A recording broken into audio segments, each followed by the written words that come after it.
Update 2. My stepdad turned my family against me. If you haven't watched the first part of this story yet, click the card above or the link in the description. Now for the second update. Alright, sorry for the delay everyone. Work has been busy, and I just got home this past weekend.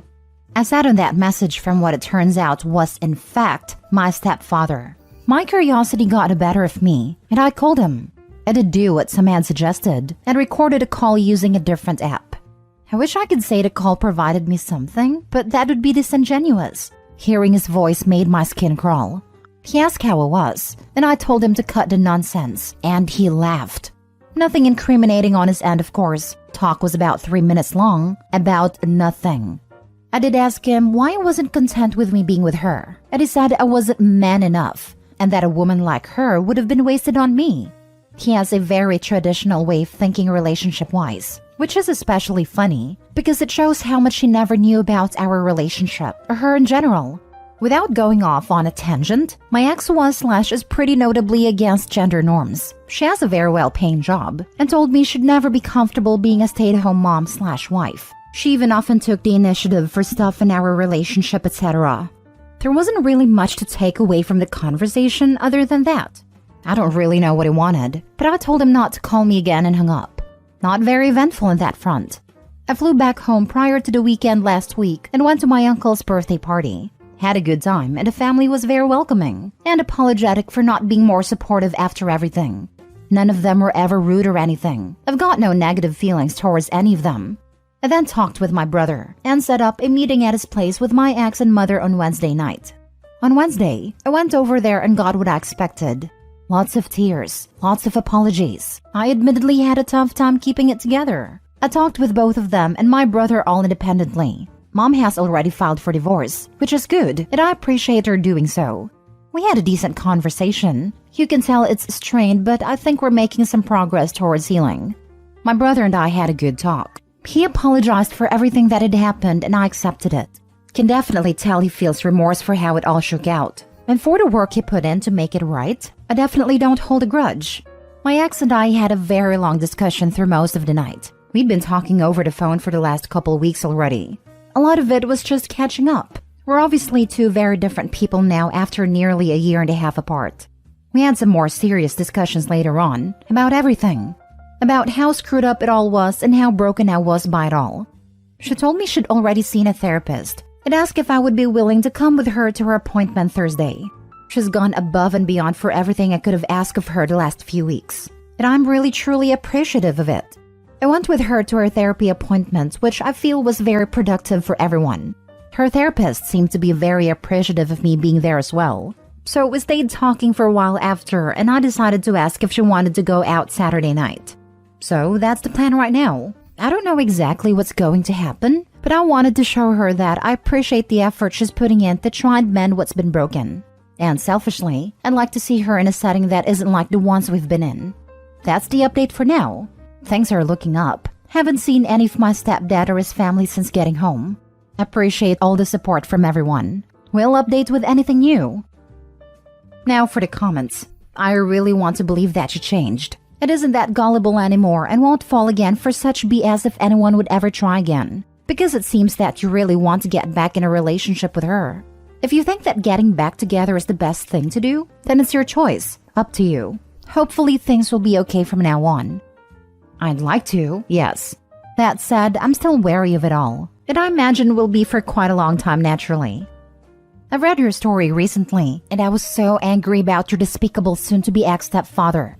I know it's probably going to take some time to mend what can be mended, and some things will probably hurt for some time, but I'm glad for you and how things are getting better.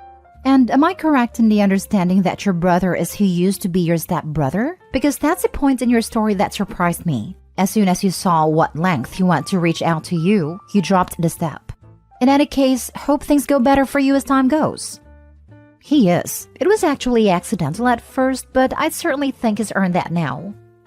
So wait, is brother still dating ex, or did he step back once everything came out? They aren't dating. Went on 2 dates at the suggestion of stepdad, but both felt gross about it. I'm honestly a bit concerned that because you don't have a strong support system, you let your mother and ex too fast back into your life. I would never trust them to have my back like a family should, ever again. Mom has already filed for divorce, which is good, and I appreciate her doing so. Why are you appreciative? This is a bare minimum, and mostly self-serving to get rid of a liar. If she didn't do this, she would be a monster. But if she does it, she stays a terrible mother and person.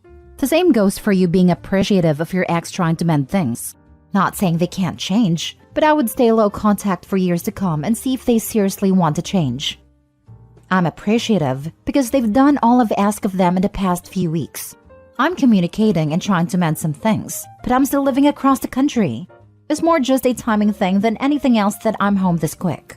At the end of the day, I'm not going to be with them because I'll be living so far away. They're gonna have to make that effort, and assuming they do so, I'll give them the time to try to fix things. Next story. Update. A woman I'm dating posted my picture to an online cheaters page. I, 36 male, met Danielle, 33 female, on a dating app and we immediately hit it off. Conversation was super easy for us, so we swapped numbers and spent the next 2 weeks texting and talking on the phone. I explained early on that I want to take my time, because not only am I looking for something serious, but also have work commitments the next few months. I work in tech product sales, which can be very busy. It also involved me leaving the city for a few days at a time. She said she understood and was also looking for something long-term. Great. We met the weekend before Valentine's and had a nice restaurant date followed by dessert and coffee. We finished with a kiss, and I walked her back to her car. It was definitely the best date I've been on since my last relationship.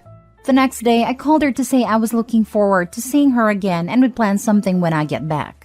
Now, I live in a major North American city, and from the 15th to 17th, I was booked 3 hours away for an on-site client meetings. I told her about this and let her know that we'd keep in touch. On a Friday I'm due to get back, I get a message from a close female friend asking who I angered. I have no clue what she's talking about, so she sends me a screenshot of my photo on what looks like a Facebook page and tells me it's a private group where women call out men for cheating. It's called Are We Dating the Same Guy? And this particular group is just for people from my city. In a screenshot, multiple people are posting under my picture with mostly harmless comments like, "Oh, I went on a date with him years ago. He was okay." But there were others like, "PM me for the tea." And one woman said, "He's an angry a-hole. Stay away for your safety." Because it's Facebook, I instantly recognized her name as someone I went on a date with the last summer who I had to block after she repeatedly tried to sell me her cat. Absolute lunatic. A few things about me. I am single. I've never been married and my last relationship was over a year ago. I'm very selective, and Danielle was the first date I'd been on since the end of summer. I'm also a very private person. I don't use social media and I don't kiss and tell. So the fact that my photo is on this site is mortifying. What makes matters worse is when I got home, I started getting texts from a bunch of other people I know, either laughing at me or calling me a womanizer. As of now, I'm aware that several female friends have seen it. One coworker, my sister, and a woman I know who lives in the same building as me that excitedly grabbed me when I was leaving this morning to tell me, "I saw you in that Facebook group." Apparently, it's a lot more popular than I realized. There's only one person who would have the motivation to do this, so I called Danielle on the weekend and asked her. Initially, she denied it, but after some prodding, that flipped to apparently her friend posting it. Why? Because a few of them had gotten tipsy together on Valentine's as they are all single. My name came up after her friends asked why she wasn't with me that night after the great date she'd told them about. Apparently, me not being around as I was leaving early the next morning for work was suspicious, as was the fact we'd been talking for multiple weeks but she'd never seen my place. She gave them a picture I used on the dating app, and one of them posted it. She told me she was sorry, but that seemed too good to be true. Her last relationship ended due to cheating, and she wanted to make sure I wasn't married or in a relationship. I told her I needed some time to think, and would be in touch. That was Saturday. We've been silent until today when I woke up to dozens of messages from her saying things along the lines of, "I'm so sorry," / "I'm so angry with myself for this." And then the real truth. It was her that posted it. She wanted to come completely clean and apologized for lying, telling me she panicked when I confronted her, but she wants it all out now. She sent me screenshots unprovoked of the PM conversations she was having with women in the group about me. Aside from the one head case I mentioned earlier, there was nothing accusatory. But what I couldn't get over was how they were discussing me in such an open manner. It had nothing to do with whether I was single or cheating. It was stuff like, he took me to this restaurant, he drives this kind of car, this is what his place is like, this is how much money I think he makes. I would never talk about exes or people I've dated like that. And if a guy tried to talk to me about Danielle like that, I'd think he was a freaking weirdo and tell him to stop. My two closest female friends are divided on this, so I'm here for advice. One thinks that women need to protect themselves against predators and violence, and groups like this are necessary. The other is angry on my behalf, because the presumption of men being posted to that group are that they're cheaters or sketchy. Otherwise, why would anyone even post them there? I really don't know what to do next. I've never had to deal with anything remotely like this before. I like Danielle, but it was one date. She also lied to me about it at first. This seems like a headache, and we've never even hooked up yet. Is she going to get even more paranoid after that? It doesn't feel like we're compatible. This feels like the past 3 weeks of us talking have been one massive waste, and that actually stings, because she's the first person I've really liked since my ex. Now for the top advice before reading the update. I'm really surprised you're considering moving forward with her after this. She lied to you. She invited judgment of you. She is very vulnerable to the opinions of others. And she is insecure. Insecurity definitely does not bode well with a job that will take you away from home often. This is a lot for one date. And quite frankly, below the maturity level I'd expect of a 33-year-old woman. I think you should let her go. Chalk this up to a story you'll laugh about someday on future dates and get back out there. This woman is insane. Don't walk away. Run. You can try asking her to take it down before you reject her, but don't keep your hopes up. Also, remember that she will likely share your text messages with the public, so be very careful in what you say. One date and you're already deep in drama? Man, even the crazy ones can normally hide their crazy for at least a few months. But nope, this crazy was already strong on day one. To top it off, she lies when she's confronted with something unpleasant and is projecting BS from past relationships onto you on day one. What advice would you give someone else who told you the same story? Because to me, this sounds like a bunch of red flags all up front. This is what I came to say. That and run. Now for the update. Back with an update, but firstly, a couple of quick notes based on the feedback I got. I don't care if you think my close female friend violated the sanctity of your super cool secret girls only club.